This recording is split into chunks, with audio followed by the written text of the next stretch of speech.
Good morning student. Mahatma Gandhi college की ओर से यूट्यूब ऑनलाइन क्लासेज में आपका वेलकम। मैं नील रोलन। आज अपन बात करेंगे अपना जो रिमेनिंग टॉपिक चल रहा है साइकेट्रिक इमरजेंसी के बारे में।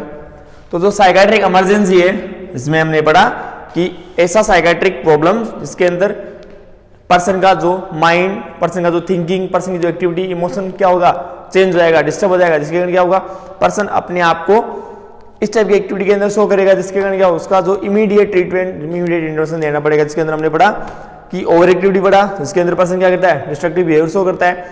उसके बाद हमने पढ़ा था कि सुसाइड, जिसके अंदर क्या करता है, पर्सन अपने आप को सेल्फ हार्म, नुकसान पहुंचाने की कोशिश करता है, अपने आप को सुसाइड अटेम्प्ट करने की कोशिश करता है, अपने आप को मारने की कोशिश करता है। आज का जो अपना टॉपिक है वो है स्ट्रेस। कौन सा टॉपिक है? स्ट्रेस। आपने काफी बार सुना होगा कि स्ट्रेस आ गया मेरे को, या स्ट्रेस, उसको स्ट्रेस के कारण ऐसा आजकल उसके जो बिहेवियर उसके अंदर चेंजेस हो गया। तो स्ट्रेस क्या एक तरह का, स्ट्रेस क्या एक तरह का मल्टी स्ट्रेस एक मल्टी डायमेंशनल प्रोसेस है। कैसी प्रोसेस है? Multi dimensional process. मतलब इसके किसी एक पर्टिकुलर चीज के लिए नहीं, बहुत सारी चीजें क्या होगी इसके अंदर मिक्स होगी, बहुत सारी चीजों का रिएक्शन होगा, तब जाके क्या होगा, स्ट्रेसफुल लाइफ जो कंडीशन क्रिएट होती है। तो जो स्ट्रेस है अभी मोस्ट कॉमन सोशल जो प्रॉब्लम है वो कौन सी है? Most common social problem. तो स्ट्रेस एक मल्टी डायमेंशनल प्रोसेस है जिसमें क्या होता है, पर्सन क्या होता है, स्ट्रेसफुल कंडीशन में क्रिएट हो जाता है। 70% people affect health by stress. 70% लोगों की जो हेल्थ है वो किसके कारण अफेक्ट हो रही है? स्ट्रेस के कारण अफेक्ट हो रही है। ये स्ट्रेस कौन क्रिएट करता है? स्ट्रेस क्रिएट कौन करता है? स्ट्रेसर। कौन क्रिएट करता है? स्ट्रेसर। यानी कि ऐसे कोई भी कोज, कोई भी रिस्क फैक्टर जो स्ट्रेस, जिनके कारण अपने को स्ट्रेस मिलता है, स्ट्रेस आता है, उसको क्या बोलते हैं? स्ट्रेसर बोलते हैं। क्या बोलते हैं? स्ट्रेसर। ये क्या करते हैं अपनी बॉडी के अंदर? रेस्पॉन्स। क्या करते हैं? रेस्पॉन्स करते हैं। इसके कारण क्या होगा, अपनी बॉडी के अंदर चेंजेस आएंगे। चेंजेस जैसे एंजाइटी, एजिटेशन, एंगर, ये सब वहां पे आपको देखने को मिलेगा। यानी कि किसी भी स्ट्रेसर, कोई भी ऐसा स्ट्रेसर, कोई भी ऐसा कोच जो क्या करता है, स्ट्रेस क्रिएट करता है, और उस स्टेट क्रिएट करने के क्या होगा, अपना जो इंटरनल स्टेट है, अपने माइंड का जो इंटरनल स्टेट है उसमें क्या होगा, चेंजेस आएंगे। उसके जो अपने जो इमोशन उनमें चेंजेस आएंगे। इसके कारण क्या होगा, अपन एजिटेशन होना, डिप्रेस, हेजिटेशन, एंगर, इस टाइप की एक्टिविटी अपने अपना जो इमोशन उसके अंदर चेंज करते हैं।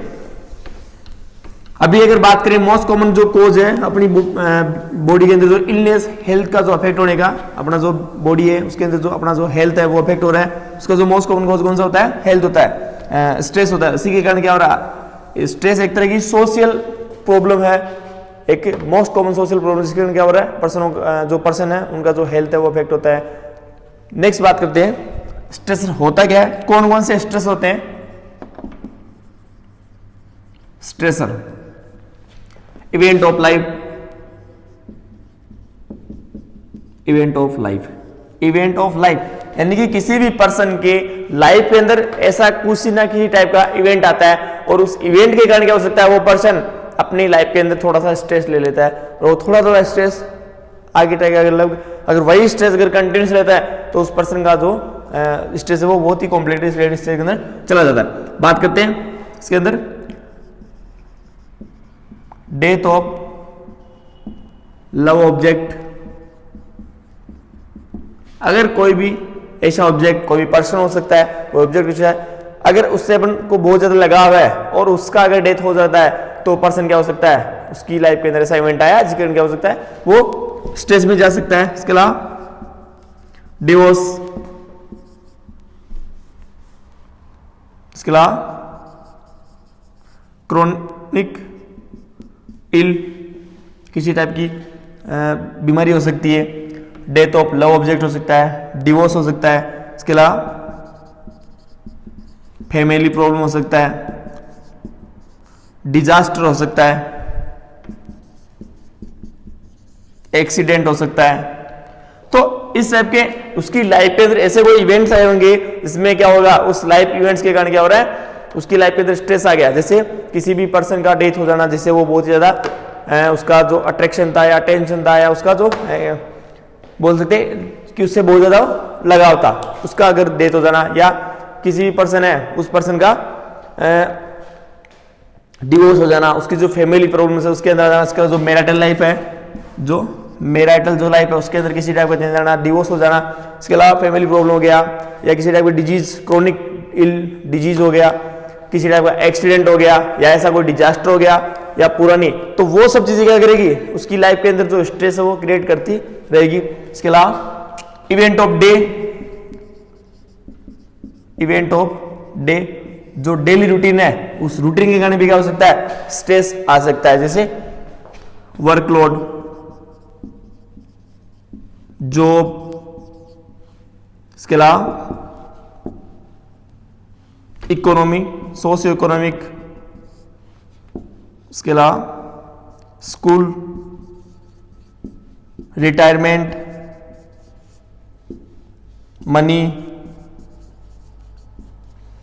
बहुत सारे स्ट्रेसर है जो अपनी लाइफ के अंदर डेली, या हो सकता है डेली ऐसे कुछ इवेंट्स हो, या हो सकता है किसी कभी कभी अपनी लाइफ के अंदर ऐसे इवेंट आते हैं, उन इवेंट के कारण क्या हो सकता है, अपनी बॉडी के अंदर अपनी जो हेल्थ है, अपनी जो लाइफ उसके अंदर स्ट्रेस क्रिएट हो जाता है, और वो स्ट्रेस धीरे धीरे अपनी हेल्थ को डिस्टर्ब करता है। इसके अलावा और भी बहुत सारे, जैसे बिजनेस के अंदर लॉस हो गया, इसके अलावा पर्सन का कैरियर, जॉब, फैमिली,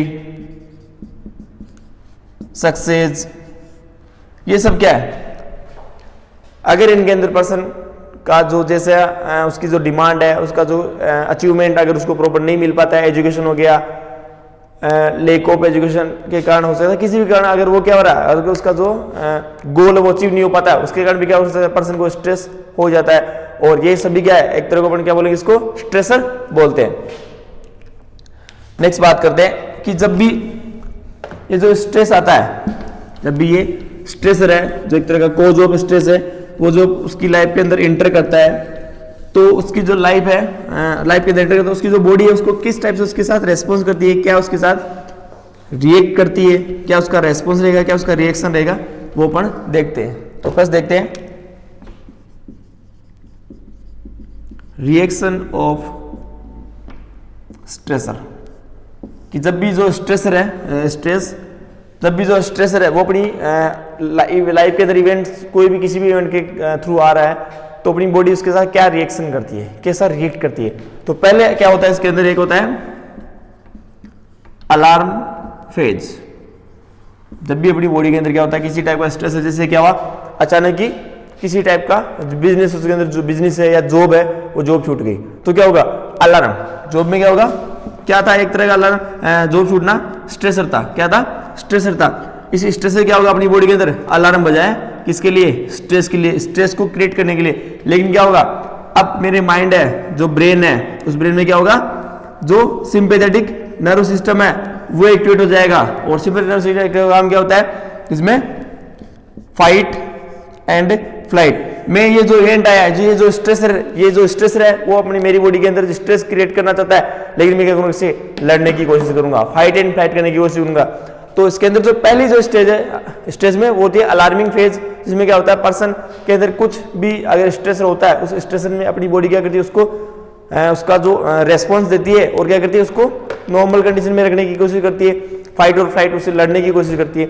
नेक्स्ट आता है अलार्मिंग फेज के बाद में आता है stress phase of resistance, phase of resistant. धीरे धीरे क्या होगा, अपनी बॉडी जो स्ट्रेस है उसके प्रति क्या बना लेगी, रेजिस्टेंट बना लेगी। अब अगर वो क्या होगा, नॉर्मल है तो भी चलेगा, लेकिन ये कंटिन्यूस रहता रहेगा। जब ये स्ट्रेसर है कंटिन्यूस रहेगा, तो अब अपनी बॉडी क्या करेगी, ये अपनी बॉडी के अंदर जो स्ट्रेसर है वो क्या करेगा, रेजिस्टेंट बन जाएगा, यानी कि अपनी बॉडी का जो माइंड के अंदर जो फाइट और फ्लाइट वाला सिस्टम है उसका इतना ज्यादा इफेक्ट नहीं हो पाएगा। धीरे धीरे क्या होगा, स्ट्रेस है वो क्रिएट होता रहेगा। और उसके बाद भी कौन सी फेज, थर्ड स्टेज इसको बोलते हैं फेज ऑफ एग्जॉशन। इसमें क्या होता है, इसमें जो कैपेसिटी है किसका, स्ट्रेस को बोल सकते हैं, स्ट्रेस को समझने की, या अपना जो माइंड है उस माइंड अपने स्ट्रेस उसको कंट्रोल करने की कोशिश है, वो धीरे धीरे क्या होगा, पहले क्या हो रहा था, ब्रेन के अंदर सिंपैथेटिक नर्वस सिस्टम एक्टिव हो रहा था, इसके कारण क्या हो रहा है, फाइट एंड फ्लाइट, और उससे लड़ने की कोशिश कर रहा अपना ब्रेन। लेकिन अब क्या होगा, अपनी जो बॉडी है वो एसीटीएच, एड्रेनलिन, कोर्टिकोट्रोपिन, हार्मोन्स है वो रिलीज करेगी, और धीरे धीरे क्या होगा, अपना जो फाइट और फ्लाइट वाला सिस्टम है वो उसको कंट्रोल नहीं कर पाएगा, और धीरे धीरे जो स्ट्रेस है अपनी बॉडी के अंदर क्या करेगा, स्ट्रेस को क्रिएट कर देगा, और एक कॉम्प्लिकेटेड स्टेज में आ जाएगा, जिसके कारण क्या होगा, अपना जो हेल्थ है वो कंप्लीटली वहां पे अफेक्ट हो जाएगा।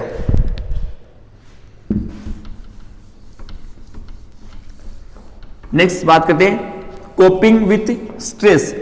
अब अगर एक स्ट्रेस आ गया तो उस स्ट्रेस से अपने को किस टाइप से कोपिंग करना है, वो भी अपने पास इसके स्किल्स होने चाहिए। कोपिंग मैकेनिज्म विथ स्ट्रेस, इसमें क्या होता है, पर्सन की लाइफ के अंदर जो स्ट्रेस आया है उस स्ट्रेस का सामना करने की कोशिश करता है। बहुत से लोग बोलते हैं स्ट्रेस के अंदर क्या करते हैं, बी पॉजिटिव। क्या बोलते हैं, बी पॉजिटिव।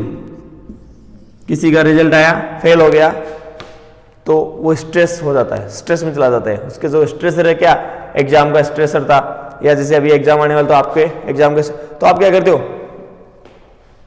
बी पॉजिटिव, कुछ नहीं देख लेंगे पास हो जाएंगे, ऐसा कुछ होता, तो वो क्या एक तरह का बी पॉजिटिव। तो ये होगा इसके अलावा कोपिंग मैकेनिज्म, अपने आप को उसको मेंटेन करना है। इसके अलावा जो इंटरपर्सनल उसको मेंटेन रखना है, अपने आप को जो कम्युनिकेशन है उसको स्किल्स है उसको इंप्रूव करना है। इसका जो आपका जो लेक ऑफ नॉलेज है, स्ट्रेस के प्रति जो आपका लेक ऑफ नॉलेज है उसको इंप्रूव करना है, आपको नॉलेज गेन करना है। इसके अलावा अगर इसी टाइप की अगर जो एक्टिविटी है, ऐसे जो नॉर्मल जो डेली रूटीन के लाइफ पे जो स्ट्रेस है उनको आपको क्या करना है, अवॉइड करना है। जैसे आपका वर्कलोड है तो आप स्मार्ट वर्क करके उस वर्कलोड को कम कर सकते हैं। इसके अलावा किसी टाइप का जैसे अगर पास इवेंट था, किसी टाइप का डिजास्टर हो सकता है, या एक्सीडेंट हो सकता है, या डेथ ऑफ लव्ड ऑब्जेक्ट हो सकता है, तो उसमें क्या करेंगे, अगर आप उसको आप एक्सप्लेन कर सकते हैं, या जो भी पर्सन उसको बता सकते हैं कि अगर आप ये जो पास्ट एक्सपीरियंस है उस पास्ट एक्सपीरियंस को अगर आप कंटिन्यू रखोगे तो आपका प्रेजेंट और फ्यूचर दोनों ही स्ट्रेस की कंडीशन में क्रिएट हो जाएगा। तो अगर आप अपने फ्यूचर और प्रेजेंट को अगर बेटर बनाना चाहते हैं तो आपका जो पास्ट एक्सपीरियंस उसको आपको क्या करना पड़ेगा, भूलना पड़ेगा। इस टाइप से आप पर्सन को जो साइकोलॉजिकल सपोर्ट करके, या उसका जो माइंड है उसको डाइवर्ट करके, या उसका जो भी जो स्ट्रेस क्रिएट हो रहा है उसका कोई भी किसी ना किसी टाइप से उसका जो सॉल्यूशन है वो आप उसको ढूंढ के अगर आप उसके ऊपर अप्लाई करते हो तो पर्सन का जो लाइफ के अंदर जो स्ट्रेस क्रिएट हो रहा है, या जो स्ट्रेसर है वो उसकी लाइफ के अंदर जो स्ट्रेस क्रिएट कर रहा है उसके कारण आप उसको प्रिवेंट कर सकते हैं। और ये अगर स्ट्रेस कंटिन्यूस रहता है तो एक तरह का कॉम्प्लिकेटेड साइकेट्रिक प्रॉब्लम बनता है। तो एक तरह का ये भी साइकेट्रिक इमरजेंसी है जिसके अंदर आपको क्या करना पड़ेगा, इमीडिएट ट्रीटमेंट करना पड़ेगा, इमीडिएट उसको साइकोलॉजिकल सपोर्ट देना पड़ेगा, इमीडिएट उसकी जो थिंकिंग, उसके माइंड में जो बिहेवियर बना हुआ है उसको आपको क्लियर आउट करना पड़ेगा। ये था आज का अपना topic stress. Thank you so much.